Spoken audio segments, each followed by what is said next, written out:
First हमने funding लेने के लिए अपने आप को रिप्रेजेंट कैसे करें, तो पैसे को कैसे यूटिलाइज करें, कहाँ कहाँ उसको किस सेक्शन में डिवाइड करें ताकि वो अपने बिजनेस को एक अच्छी ग्रोथ में लेके आ सके। धंधा करने वाला दिमाग अलग है, फंडिंग लेने वाला दिमाग अलग है। Going to be very ruthless about it, it's pure sales. मैंने आज तक जो भी पैसा रेज करा, कोविड में भी had a very good opportunity where all restaurants came to us because Zomato बंद हो गया था। आपका सबसे बड़ा कॉम्पिटिटर बंद हो जाए 3 महीने के लिए, कितनी बड़ी बात है। सो हमने बहुत एंजॉय करा 3 महीने, नो डाउट। हमारा बिजनेस 2-3x हुआ उसके बाद। बट तब रेस्टोरेंट की फ्रेटर्निटी का मेरे पास एक अपॉर्चुनिटी थी कि यार ये हम जोमेटो छोड़ के आपसे काम करना चाहते हैं, बट आप जो डिलीवरी चार्ज ले रहे हो ना 60-70 रुपए, ये this is not a good model. मैंने कहा क्या आज आप एक 100 रुपए की चीज का रेट 200 हो चुका है, बिल्कुल इतनी कमीशंस जा रही हैं बिकॉज डिलीवरी पहले दिन से महंगी थी। तो वो इंटेलिजेंट थे जोमेटो वाले, दे वर लाइक नहीं कि सीधे मुंह से मांगना साइकोलॉजी को हिट कर रहा है। चीज़ और मैंने देखा है कि जैसे हमारी एज के लोग जो भी काम करना स्टार्ट करते हैं पहले कॉलेज ही क्यों छोड़ते हैं। यू आस्क दिस क्वेश्चन, मेरा बहुत मन है इस पे जवाब देने का। I want to tell everyone who is listening to this, college drop out होना is not a good thing.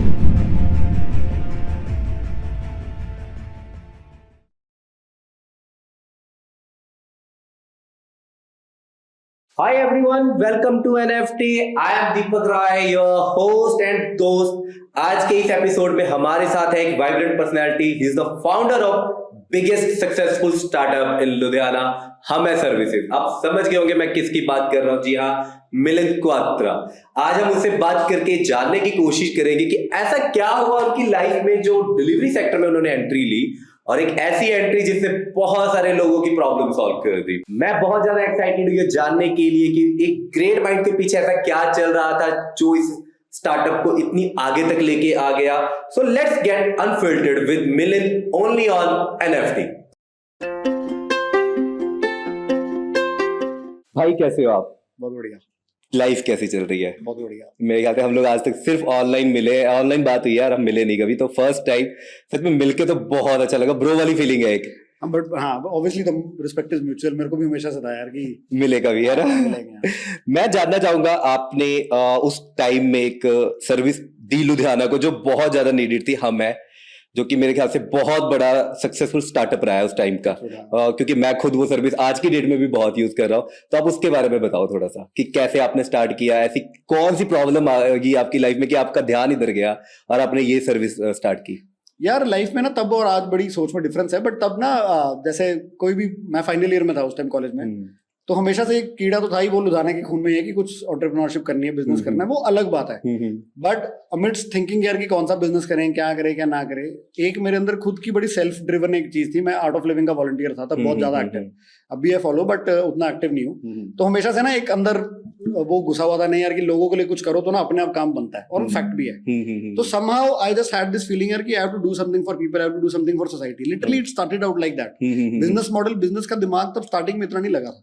तो क्या हुआ तब, 2 चीजें थी। एक ओला अपना लुधियाना का सक्सेस स्टोरी, चाहे मतलब इतनी वो यहाँ पे रहते नहीं है भाविश भाई, बट मतलब तब ओयो और ओला वर ऑन राइज, और उनका बहुत वो थी। और एक तो ये था यार कि करना तो ये करो यार कि कितना बड़ा है, कितना ग्लोरी, कितना जबरदस्त है, और उसकी मतलब वो चकाचौंध भी बहुत ज्यादा थी। तो होता है कि नहीं यार करना तो ऐसे आता था नहीं। और देन इट वाज लाइक यार कि करना क्या, कि लोगों की हेल्प करनी चाहिए, रास्ता अपने आप बनता रहता है। सो हमें started out in a very magical way कि बस यार कि किसी ने बोला तो बस कि यार अच्छा ये जरूरत है, ये कर देते हैं। वी नेवर थॉट आउट कि कैसे चलेगा, क्या करेंगे क्या नहीं करेंगे, but step by step the whole goal was कि जिसका कॉल आ रहा है वो जो भी बोल रहा है उसको हाँ बोलनी। आज भी हमारे मतलब even after 8 years, even the people that are working, all the team members, उनको भी अगर कोई पूछेगा ना कि हमें को अगर एक लाइन में डिफाइन करो तो आपको क्या इंस्ट्रक्शन है, जैसे लोग कहते हैं एसओपीज बनाओ, सिस्टम बनाओ, तो हमारी एक इंस्ट्रक्शन है कि ना नहीं करनी यार, कि जस्ट फिगर आउट कि यार कि अगले की प्रॉब्लम कैसे सॉल्व करनी है। तो it started out of very pure emotion. तो जितना तो हम स्केल कर पाए हमने कर लिया, but it took me a lot of time to realise कि आपको एक सक्सेसफुल स्टार्टअप करने के लिए ना बहुत कुछ अनलर्न करने की जरूरत है। So I think we did very good. मतलब I had to drop out of college because मेरे कॉलेज वाले क्लासेस वो अटेंडेंस नहीं लगने देते थे, तो नाम काट देते थे। I was in Aurobindo.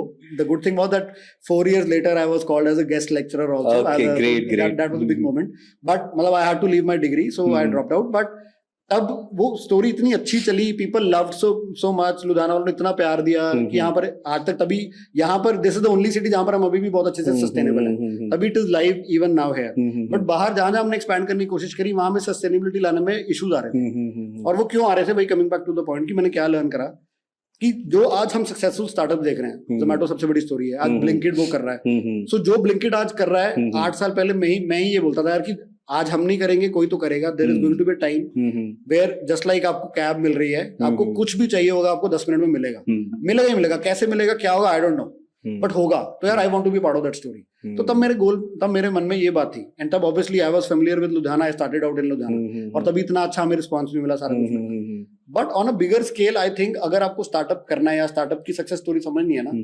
आपको बिल्कुल अपनी जो आप बिजनेस के बारे में जानते हो, आसपास के लोगों के बारे में जानते हो, दुनिया के बारे में जो समझते हो, living in this smaller cities, वो अनलर्न करना पड़ता है। वो गेम ना बहुत बड़ी है। मुझे 5, 7 साल 8 साल बाद रियलाइज हुआ कि मेरे गले पे बैठने के या दुकान पे बैठ के, because I was mostly in Ludhiana और मैं प्रॉब्लम सॉल्व कर रहा हूँ, हेल्प कर रहा हूँ, obviously we had a team, सब कुछ स्केल कर रहे हैं, बट टॉप पे मैं था। मुझे धंधा करना वैसे आता था कि हम दुकान पे बैठ के धंधा करेंगे, जैसे सारे करते भी हैं, यहाँ कर रहे हैं। लेटर ऑन आई रियलाइज कि स्टार्टअप की सक्सेस कैसे मैटर करती है, कि भाई जो मेन ओनर है ना, वो तो भाई झोला उठा के पैसे ढूंढने जाए, वो दुकान पे ना बैठे, बिकॉज ये सारी गेम फंडिंग की है। Obviously a lot of good people जिन्होंने मेरे पे ट्रस्ट करा, मतलब that is the big thing, हमें इन्वेस्टर्स मिले, ऐसी बात नहीं है हमें नहीं इन्वेस्टर मिले। मतलब मेरे एक बेस्ट फ्रेंड के फादर हैं, उन्होंने हमें स्टार्टिंग जंप दी। फर्स्ट फंडिंग आपको वहां से मिली? फर्स्ट फंडिंग वहां से मिली। अप्रोच कैसे किया उन्हें आपने? यार it was just like very friendly. वो जैसे वो कहते हैं ना, पहला राउंड फ्रेंड्स एंड फैमिली का होता है, तो जितने लोगों ने पहले, मतलब अब तक हमने 1.25 करोड़ रुपए टोटल फंड रेज करा हमें, बट जो पहला उन्होंने 25 लाख दिया, दैट वाज द अमाउंट जिसने हमें एक, जिसको कहते हैं ना angel investor, and he trusted it so much. आज भी मैं उनको अपना गॉड फादर बोलता हूँ, मेरे बेस्ट फ्रेंड के फादर हैं, एंड ही वाज लाइक कि अच्छा मिलियन है ना यार, आई लाइक दैट गाय, बढ़िया कर देगा।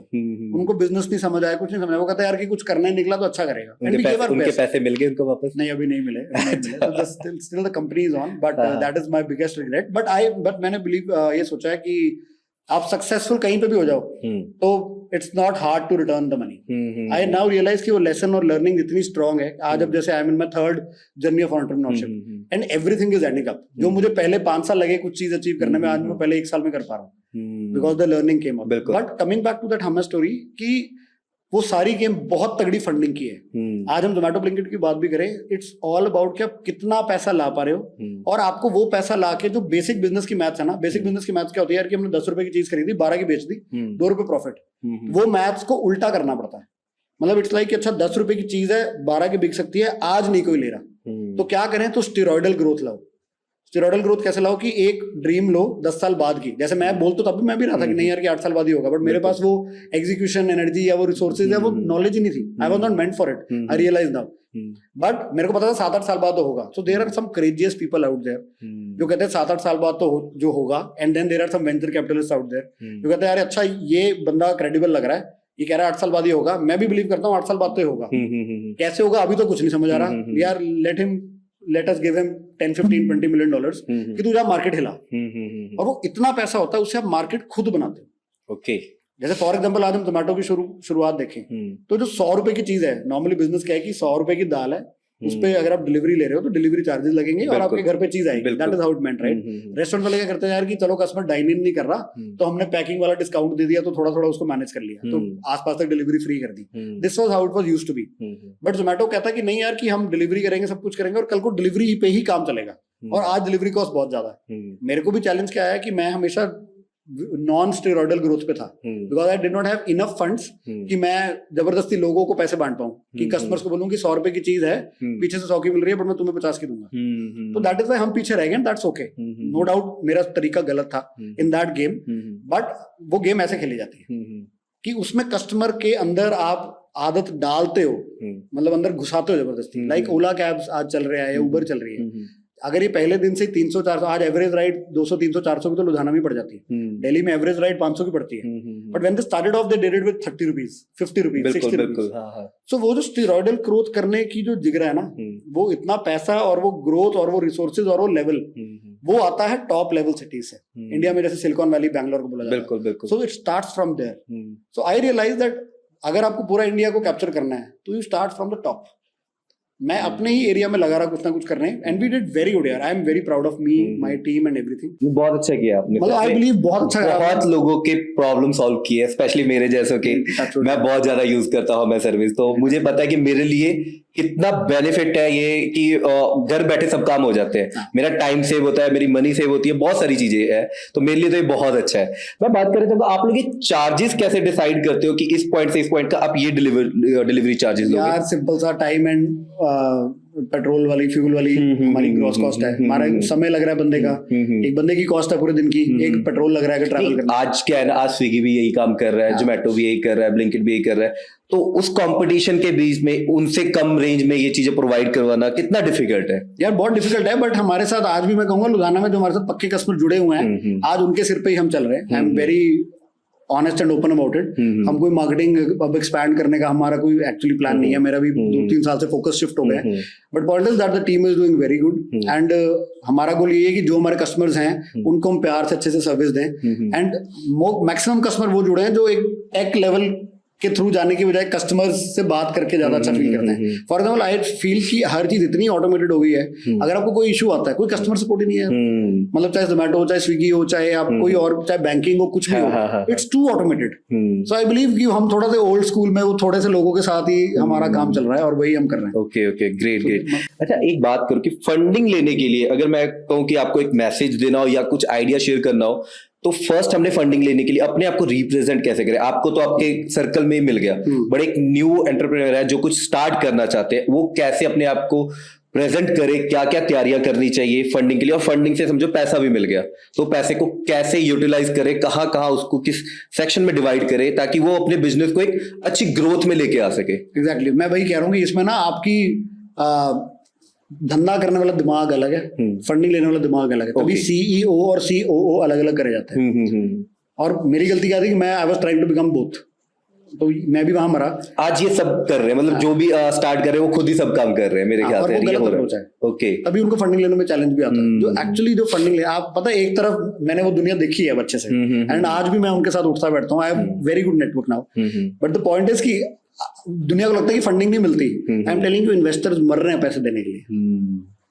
मतलब देयर आर पीपल जो लोग कुछ कर चुके हैं ना, सक्सेसफुल स्टार्टअप्स, उनको लोगों के वीसीज के फोन आते हैं कि भैया हमारे पास पैसे हैं, हमने पैसे लगाने हैं, तू कर ले कुछ शुरू। है कि हमारे पास इन्वेस्टर्स हैं, उन्होंने बोला कि ई कॉम में कुछ करना है, या अभी अगली फील्ड ये आ रही है इसमें कुछ करना है, तू कुछ कर दे, हमारे पे इतने 50 करोड़ तैयार पड़े हैं। वीसीसी एक बार डिफाइन कर दोगे? VCs are venture capitalist firm. For example, जैसे जैसे हम पैसा बनाते हैं, इन्वेस्ट करते हैं मनी, राइट?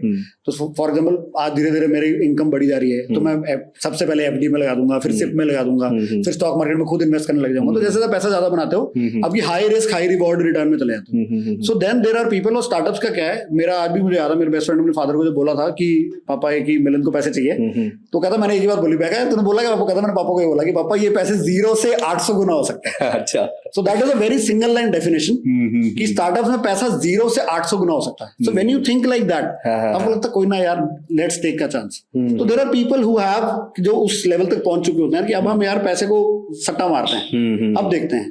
तो फिर वो प्रोफेशनल्स हायर करते हैं। सो वो प्रोफेशनल्स फंड मैनेजर्स होते हैं, वेंचर कैपिटलिस्ट होते हैं, जो कहते हैं यार कि ओके हम इसको कैलकुलेटेड रिस्क बना के करते हैं, let us give our best, कि ऑब्वियसली रिस्क तो है ही है कि पैसा डूब गया तो कंपनी मर गई, ऑब्वियसली कि इतनी छोटी है और इतनी जल्दी बड़ा होना है, तो it's a very risky thing.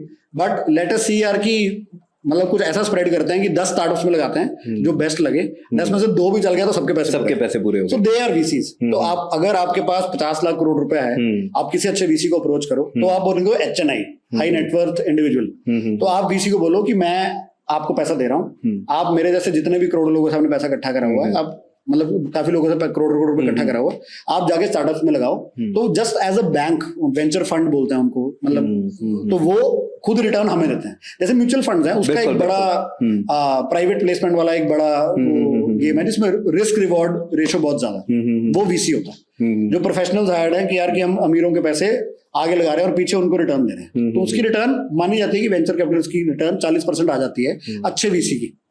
तो when you are reaching that stage यार कि हमें 40% रिटर्न चाहिए, तो आप फंड में पैसा लगाते हो। बैक टू क्वेश्चन की कैसे रिप्रेजेंट करना है फंडिंग लेने के लिए अपने आप को? So let me, I am going to be very ruthless about it. It's pure sales, it's pure sales. मैं आपको बता रहा हूँ, मैंने आज तक जो भी पैसा रेज करा वो इमोशन पे करा। Okay, people gave me money यार कि बंदा बढ़िया है, इसको दे दो, देखी जाएगी। बट नाउ आई रियलाइज, और देन जो चैलेंज वाज, उन्होंने भी मेरे को अगर पैसा दिया वो इसलिए दिया कि आगे जाके और रेज कर लेगा। स्टार्टअप की ना गेम बड़ी कॉम्प्लिकेटेड है। हमें लगता है कि हम कोई आज जैसे एक सोचा बिजनेस में से कि हमने खेती करी, हमारी बैसाखी के पास हमने कटाई करी और हमने फसल जाके बेच दी, वो हो गया प्रॉफिट, वो ऑपरेशंस। बट इन्वेस्टर पैसा कैसे बना रहे हैं? इन्वेस्टर पैसा ऐसे बना रहे हैं कि आज हमने 1000 गज का प्लॉट लिया, उसमें से हमने उनको 5 गज जमीन दे दी कि सर आज ये प्लॉट खाली है, अभी इसमें हम फसल उगाएंगे, फसल की कटाई होगी। बिल्कुल। वो फसल कितने की बिकेगी बाद की बात है, बट क्योंकि फसल की कटाई होगी इसलिए आपका रेट ही बढ़ जाएगा जी प्लॉट का। ये हमने, मतलब मैं शार्क टैंक से पहले मैं आपको पर्सनली बता रहा हूँ, कम से कम 100-200 लोगों को हमने ज्ञान बांटा है। अच्छा। Because we were so lucrative for people, we were so attractive. हमारे हर हफ्ते कोई ना कोई इन्वेस्टर आ जाता था, कोई लुधियाना का लाला ही होता था यार कि हमें पैसे लगाने हैं बट आता नहीं है। जब हम उनको बोलते थे कि पैसे तो मिट्टी हो सकते हैं ना, कि हम कोई चीज नहीं ले रहे इसकी, तो फिर हम बैठ के 4 घंटे में उनको समझाता था। वो अलग बात है कि शार्क टैंक के कारण वो एक टेबल कॉन्वर्सेशन बन गई और एक क्रेडिबिलिटी आ गई कि हाँ यार कि रिस्क लिया जा सकता है। बट तो मैं यही समझाता था कि इन्वेस्टर को पैसा मिलेगा, अपने जो उसने जगह का रेट है वो बढ़ जाएगा, फसल की कटाई बाद की बात है। तो वो गेम है। तो अगर कोई इन्वेस्ट कर रहा है आपकी कंपनी में तो वो प्रॉफिट्स के लिए नहीं कर रहा, प्रॉफिट्स पता नहीं कब आएंगे, 10-15-20 साल की बात है, इफ एवरीथिंग गोज राइट। वो इसलिए कर रहा है कि आज मैंने इस रेट पे इनका शेयर ले लिया तो ये थोड़ी सी फसल भी लगा देंगे तो अगला बंदा ज्यादा होकर मेरे को पैसे दे देगा, मैं बाहर हो जाऊंगा अपने पैसे। तो वो गेम है। तो उसके लिए क्या है कि जो छोटे लेवल वाले बंदे हैं उनसे तो आप दिल से बात कर सकते हो, किसी 20-30-40-50 lakh they can take emotional decision. But जो बड़ा पैसा है वो प्रोफेशनल्स के पास है। प्रोफेशनल्स के साथ इट्स प्योर सेल्स। और मुझे कहीं ना कहीं ये भी लगता है यार कि मैंने वो सेल्स बाद में सीखी, पहले नहीं सीखी। सीखता तो मैं ज्यादा वेंचर फंड्स को ला सकता था। बिल्कुल। क्योंकि मैं स्टार्टिंग में, मैं अपने लाइफ के पहले 5-7 साल बहुत इमोशनल था। लेटर ऑन लाइफ ने कुछ झटके दिए जिससे मैं एक्चुअली सियाना हो गया। अच्छा। Now I am very confident कि हाँ यार कि मेरे को दुनियादारी आ गई है। पहले मैं ज्यादा ही भोला था। तो आई बिलीव कि भोलेपन में जितने पैसे रेस कर पाए मैंने कर लिया। But when you reach to bigger level you need to be sharp, you need to be salesy. आपको पता होना चाहिए किसको क्या बोलना है, किसको क्या चाहिए, कैसे काम करना है। बिकॉज वो प्रोफेशनल्स हैं, वो अपना पैसा नहीं दे रहे आपको, वो आपको वो इमोशनल डिसीजन नहीं ले सकते, वो कैलकुलेटिव डिसीजन लेते हैं। तो वहां पर it's whole new game of how to present, how to pitch, how to build your business in a way कि हमने फंडिंग लेनी है। आपको पता है तभी ये कंसल्टिंग फर्म्स इसलिए होती हैं। आपने धंधे में फंडिंग लेना है तो धंधे को अलग तरीके से करना पड़ता है। अगर आपने अपने धंधे को कल को बेच देना है तो अलग तरीके से उसको चलाना पड़ता है। अगर आपने बिजनेस को सिर्फ अपने हिसाब से करना है, जैसे लुधियाना के लाले करते हैं, बिल्कुल उनके मन में नहीं हमने कल को धंधा बेचना, तो वो करता है प्योर प्रॉफिट, पैसा अंदर करो देखिए, तो अलग सोच है। तो उसके हिसाब से आपको चलना पड़ता है। तो कि अगर आपने धंधे में फंडिंग लेनी है उसकी एक पूरी एक लर्निंग है, एक स्टडी है कि कैसे पिच करना है, क्या करना है, कैसे सेल्समैन बनना है, समझना है कि कहाँ पर कौन सा तोड़ा मारना है, किसके पास कौन सा फंड पड़ा है। जैसे सेल्स होती है यार कि होमवर्क होना चाहिए, सब होना चाहिए, किसकी क्या जरूरत है, मैच मेकिंग है। जैसे मैं आपको बता रहा हूँ कि वीसीज को पता होता है यार कि हमारे पास ये फंड पड़ा है, उनके पास प्रेशर होता है। जैसे बहुत लोग बोलते हैं कि बैंक वाले में लोन नहीं देते हैं। जैसे अगर कोई गरीब रिक्शा वाला ना, वो कहेगा बैंक वाला लोन नहीं दे रहा, कि मुद्रा लोन नहीं मिल रहा, हमें किशोर लोन नहीं मिल रहा, जो भी स्कीम्स है बैंक वाले। But I am telling you, managers phone कर रहे होते हैं कि मैं इस साल तक इतना लोन देना, आप ले लो, आप ले लो, आप ले लो। There are people that I know, bank को होता है यार क्योंकि उनको पता, बैंक को पता है कि यहाँ से हमारी मैच मेकिंग है। मतलब आई नो गाय जिसको बैंक मैनेजर कॉल कर रहा है यार, तो मुद्रा लोन ले ले, तो मैं तेरे इतने काम आता हूँ, तो मेरे पास ही पैसे जमा करा दे, 2% का फर्क है, 2% मेरे खर्चे वो कर ले कि एफडी करा दे, और 9% का लोन है, 7% की तेरी एफडी है, तो मेरे कारण 2% वो कर ले। And then there are people जो कह रहे हैं हमें बैंक लोन नहीं दे रहा, हम मर रहे हैं, हमने काम करना है। So point is you need to understand कि किसकी क्या रिक्वायरमेंट है। It's a very mature social skills game। आपके social skills अच्छे होने चाहिए कि कैसे मैंने किसकी क्या रिक्वायरमेंट पूरी करनी है। अगर आपको पता है कि वीसी को यार इस टाइम पे इस चीज में पैसा लगाना है तो अब उसके बाद जाओ। अगर आप गलत बंदे के पास जाओगे तो आपको ये नहीं बोलेगा कि यार कि मेरे पोर्टफोलियो में नहीं है। जैसे बैंक मैनेजर आपको कभी नहीं बोलेगा कि मेरे को पीछे से क्या डंडा पड़ा हुआ, मैंने तेरे में पैसे लगाने नहीं लगाने। वो आपको बोलेगा नहीं आप ही सही नहीं हो। So, मेरे को स्टार्टिंग में बहुत इशू था। जब मैं कह रहा मैं बोला था तो मैं पहले 5 साल बहुत इमोशनल हो जाता था, यार इतना अच्छा तो काम कर रहे हैं। और प्रॉब्लम वाज कि people used to come to us, they say you are the best one. I went to so many pitch competitions, I came with first prize, funding नहीं मिलती थी। अच्छा। तो मुझे समझ नहीं आता था कि हो क्या गया। तो the point I started talking to investors and said them and I told them यार कि पैसा मत दो, फीडबैक जरूर दे देना। वो भी नहीं देते थे। अच्छा। रियलिटी वाज कि हमारे में प्रॉब्लम है या नहीं है की बात नहीं है। आपको पता होना चाहिए कि आपकी वैल्यू कहां पर है, वहां जाओ कि वहां पर आपके लिए वो चीज पड़ी है। बड़ी मजेदार गेम है ये। अभी आप देखो इतनी, अगर हम जैसे अश्नील ग्रोवर की बात करते हैं, या हम एक वो है बंदा जिसने ड्रूम कर लिया शॉप क्लूज वाला, तो उनका भी कोई मैरिज में डिस्प्यूट आया, तो ही वाज टेलिंग कि मतलब ये काफी लोग फॉरेन घूम रहे होते थे क्योंकि पैसे वहां से लाते थे, ये बाहर जाके इंडिया स्टोरी बेचते थे, यूएस जाते थे, बोलते थे कि देखो इंडिया में इतनी ग्रोथ है जो आने वाली थी भी और आ रही है, तो वहां जाते थे, उनको पता होता था कि यार कि जो यूएस में बंदा बैठा है वो मन में ये सोच के बैठा है कि यार कि इंडिया बहुत बढ़ रहा है, इंडिया में मुझे कोई बंदा मिल जाए जो बड़ा बड़ा सपना दिखाए, जिसकी क्रेडिबिलिटी हो यार कि मेरे से ले जा 100-200 मिलियन, वहां पे कॉस्ट ऑफ कैपिटल अलग है, तो दैट वाज स्मार्ट मूव कि आप अपने आप को कैसे प्लेस करके वहां जाओ, it's pure sales, pure sales. और एक आप किस बंदे को अप्रोच कर रहे हो, उस बंदे की वो सोच नहीं है अभी, या वो आपकी स्टोरी वैसे बाय नहीं कर रहा, या उसने सोचा यार कि मैंने तो यार कि मेरे को तो मेरी सोच ऐसी है कि मेरे को तो प्रॉपर्टी में वैल्यू दिखती है, वो 1000 करोड़ का बिल्डर प्रोजेक्ट में पैसा लगा देगा, मतलब वहां 100 करोड़ लगा देगा, बट स्टार्टअप में नहीं समझ आएगा उसको। So point is as young entrepreneurs I see वो इमोशनल होकर पैसा मांगते हैं, मैंने बहुत मांगा है और बहुत धक्के खाए हैं, इमोशनल होकर पैसा कभी मत मांगो, it's a very pure game, समझो क्या करना है क्या नहीं करना है। एंड बट मैं ना ये भी अपने आप को याद करता हूँ कि तब ना जब आप जीरो से शुरू होते हो ना, आपके इमोशन होते भी बड़े हाई है, बहुत होते हैं, हमने सब कुछ लगा दिया होता है। अब लॉट ऑफ पीपल, मेरे नाना जी को नहीं पता था, मेरे फैमिली में नहीं पता था कि अच्छे ये 3rd ईयर छोड़ चुका है, and I was a school topper, and I was in Aurobindo final year, तो 3rd ईयर कौन छोड़ता है यार, बंदे तो बीबीए कर तो ले, बट आई वाज लाइक यार कि I don't give a shit about it यार कि मेरे को अपना काम करना है, वाज वेरी इमोशनल, तो वो इमोशन ना आपके बाहर भी आ जाते हैं। सो एक बिजनेसमैन को एक अच्छे बिजनेसमैन को बड़ा ब्लेंड लेके चलना पड़ता है कि इमोशन आपकी ड्राइविंग फोर्स हो, वो यहाँ पे हो, बट जिस दिन इमोशन यहाँ आ गई ना आपकी, किसी को मिलते तो दिखती है, तो आपको वीकनेस बन जाती है। मैंने वहां बड़ी मार खाई है। मैंने ये देखा है, एक चीज और मैंने देखा है कि जैसे हमारी एज के लोग जो भी काम करना स्टार्ट करते हैं, पहले कॉलेज ही क्यों छोड़ते हैं, मैंने भी वैसे ही किया, कॉलेज ड्रॉप आउट, जब मैंने मैंने सेकंड सेमेस्टर में छोड़ दिया था, मेरे को पता लगा कि मैंने फोटोग्राफी करना है, तो आई वाज लाइक कि कॉलेज के गेट से घर वापस, तो बहुत डंडे पड़े घर पे, तो इट वाज लाइक कि ये इमोशन क्यों रहता है। अभी यू आस्क दिस क्वेश्चन, मेरा बहुत मन है इस पे जवाब देने का। I want to tell everyone who is listening to this, college drop out होना is not a good thing. Good thing, बिल्कुल, मैं भी एग्री करता हूं। It depends upon the education that you are getting. मेरे हिसाब से मैं जिन कॉलेजेस में था वो अच्छे नहीं थे, एंड बाय लक मैं फर्स्ट ईयर ना गवर्नमेंट कॉलेज, मतलब मैं वैसे लाइफ में 3 अलग अलग कॉलेजेस से पढ़ा हूं और फिर भी डिग्री नहीं है मेरे पास। Okay. मैं first year was in government college Ludhiana, second year was in government college Chandigarh, third year was in Aurobindo, and then I dropped. So first year I had this luck of working with my मामा जी, तो उनकी dying है, उन्होंने मुझे basics of धंधे सिखाए, लोगों से बात कैसे करते हैं, लोग मैनेज कैसे करते हैं, how to be a good leader, I learn from him, and उन्होंने मुझे बेसिक सिखाए। तो when I was doing BB और फाइनल ईयर जब मैं कॉलेज में था, सो उन्होंने एक डायरेक्शन दे दी थी, तो तुम दुनिया से सीखने लग जाते हो। तो जब वो फेज चल रहा होता है ना और आपको लगता है यार कि ये मुझे चीजें कम सिखा रही है, दुनिया ज्यादा सिखा रही है, तब हम कॉलेज छोड़ते हो। Coming back to my point, मेरे पास +2 के एंड में क्राइस्ट कॉलेज की एडमिशन थी, because I was good scholar, तो अच्छी कॉलेज की एडमिशन थी। फॉर सम रीजन, मतलब मेरा कोई पर्सनल रीजन था, जैसे I got married to this girl, and मेरे अंदर ये था कि यार she was older to me, तो मुझे था कि नहीं मुझे जल्दी से शादी करनी है, तो जल्दी सेट होना चाहता हूँ, कॉलेज जाऊंगा कब होऊंगा। But now I am telling you, अगर मैं क्राइस्ट कॉलेज जाता, मैं बैंगलोर जाता, तो अगर मैं वहां से शायद 4 साल बाद स्टार्टअप करता, तो मैं सिलिकॉन वैली का बंदा होता। बिल्कुल। तो मुझे ये गेम जो 10 साल धक्के खा के आई, और आज भी नहीं आई क्योंकि मैंने अभी करी नहीं है, आज मैंने कोई 100 करोड़ की फंडिंग नहीं उठाई, इसलिए अभी भी मेरे को दूर से पता है। आई have a tertiary knowledge about it, tertiary experience about it, I have an experience about something that I have not done.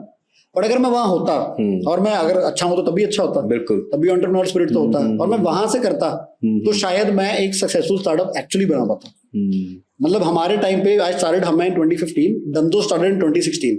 So when I was doing 70-80 orders, I raised 25 lakhs from my friend's father, who gave money कि यार बंदा बढ़िया है, देखी जाएगी, ये कुछ करेगा पक्का, on that faith. But Danzo was doing 20 orders, they raised, पहले उन्होंने 8 करोड़ रेज करा, and then they were doing 100 orders, they raised $30 million from Google. So आप सोच रहे हो दैट, मतलब वो बहुत लॉन्ग टर्म सोच होती है। बट मैं उस इकोसिस्टम का पार्ट ही नहीं था, मैं यहाँ पे था। यहाँ पे जो बेस्ट हो पाया, लोगों की समझ में जो बेस्ट था, everyone supported me, customer supported me, मतलब restaurants, networks, everyone supported us, but वो इकोसिस्टम तैयार नहीं था। बिल्कुल, आज थोड़ा थोड़ा हो रहा है, बट उस कॉलेज जाने के लिए भी वो नया था, बहुत नया था। बट मैं कॉलेज ड्रॉप आउट की बात कर रहा हूँ कि मेरा कॉलेज ही गलत था।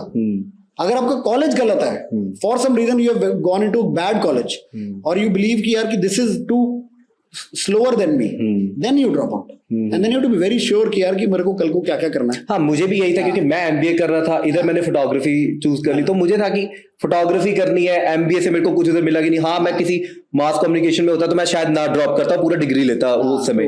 तो वो फर्क पड़ता है. तो इट्स अबाउट कि आप एजुकेशन कौन सी ले रहे हो. हाँ, मतलब ऐसे drop out is not a cool thing. Please ये मत करो. I can tell you today that if I was in the right college, I could have been more successful than I was in my first venture. बिल्कुल. अच्छा, हम बात करें कि अगर हमें फंडिंग मिल जाती है ना, हमने फर्स्ट फंडिंग ले ली, उसको हमें किस पार्ट में डिवाइड करना चाहिए अपने बिजनेस को रन करने के लिए? ये ना अगर आप पहले पूछते हाँ, तो मैं क्या करता था, जब मेरे को पैसे मिले ना, मैं शहर आया, मार्केटिंग में लगा दिए. ओके. कि मैंने काम बढ़ाना है. कि सोच करो 35 लाख रुपए रेस करा, और लाइक ऐसे करेंगे वैसे करेंगे. 35 लाख खत्म हो गया 6 महीने में. 6 महीने बाद फिर हम कटोरा लेके घूम रहे हैं कि जी हमने इतना तो कर लिया, आगे हमें क्या मिलेगा. तो राइट वेज 35 लाख मिले ना, उसमें से सबसे पहली प्रायोरिटी है अगली फंडिंग. मैं आपको यही बता रहा हूँ. ये ना मतलब पॉलिटिकली इनकरेक्ट स्टेटमेंट्स हो जाएंगी, बट रियलिटी यही है. जब आपको फंड मिले ना, मतलब वही ना, फंडिंग एक फुल टाइम काम है. आपका 50% ऑफ द फोकस आपका बिजनेस चलाने की बजाय फंडिंग रेस करने की तरफ होना चाहिए. 50% ऑफ द फोकस. ये नहीं कि 50% दूसरा 50% कम होता है, but you should have a good team, automated team, जो आपका मतलब एक आपको बढ़िया पार्टनर होना चाहिए, जो धंधा को समझे, लोगों की रिस्पेक्ट हो, उसके बाद अच्छा लीडर हो. मेरे को ना वो नहीं मिला अपनी लाइफ में. मतलब to the point I have a co-founder, very amazing guy, but he is a very nice guy. मतलब उससे ना छल कपट नहीं होता. तो that is a very good thing of him. वो उसकी सबसे अच्छी बात है. बहुत लकी हो आप फिर. I am very lucky, exactly, and he is my lifeline. But business में क्या है, आपको when you are managing 100 people, 200 people, तो you need to have little मतलब पॉलिटिकली भी आपका दिमाग चलना चाहिए थोड़ी. मतलब you have to be little sharp minded and intelligent. तो पंगा क्या था कि मैं ये भी रोल करता था, वो भी रोल करता था. तो बट आपका एक अलग से टीम होनी चाहिए, जो आप पैसे ला रहे हो, आपने उसमें से पैसे ऑपरेशन में लॉट करे और वो बिजनेस को बढ़ाने की तरफ लगा रहे हैं. और आपका मेन फोकस होना चाहिए कि मैंने अगला फंड रेस कैसे करना है. जब तक आप इतने बड़े नहीं बनते कि यार आप आज हमें फंडिंग नहीं मिली और हम मर जाएंगे. और मेरे साथ भी बायजूस साथ ही हो रहा है. हाँ, हो रहा है बिल्कुल. मतलब मैं तो बहुत छोटे में सीख गया. जो लोग 1000 करोड़ डाउन है, बिल्कुल, उनके लोग कितनी बड़ी प्रॉब्लम है कि धंधे में भी मूल नहीं बना, बेस नहीं बना, बट आगे आगे आगे आगे आगे आगे चलते रहे. सो मतलब आपको ये बड़ा वो कि पहले 3-4 फंडिंग आपने इतनी करनी है कि फिर अपना धंधा सस्टेनेबल करो.